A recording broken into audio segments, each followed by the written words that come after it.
खुलुमबाय दिनै जाहैबाय 4 मे आरो जोंनि फाइनाल एग्जामा दिनैनिफ्राय स्टार्ट जाबाय गिबियावनो जोंना हाजोआव गाखोनायनि खामानि दङ नै हाजोआवहाय प्रेक्टिकल दङ दिनै बोथोरा सान्दुं गोसासो हा सुनाया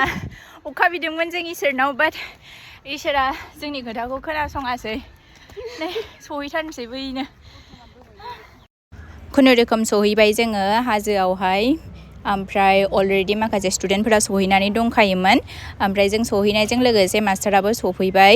दायो जोङो जिरायनानै दङ मोननैसो खामानि दंबावो मास्टारफोरा खालामनो गोनां बेखौ माला जोबो होननानै आरो ओरैबायदि सान्दुं गोसा जाबाय माने जोङो माने थानोनो ओरैबायदि बाबायमोन ओरैबायदि गोलोमदों खानाया जेब जेब जेब जेब गिसि जानानै दङ आरोना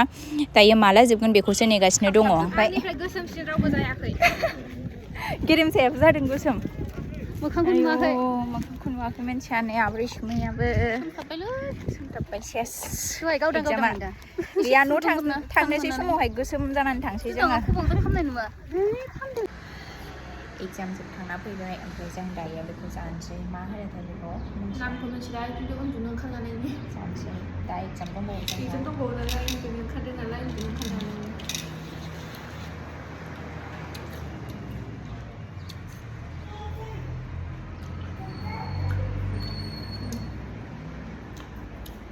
सिखारबाय आमहोन सासेयाव उन्दुगासिनो आङो दहाय दोहि लाबोदोंमोन दा बेखौ जादों आरोना दे मामा जादो टेस्टि ना मामा जादो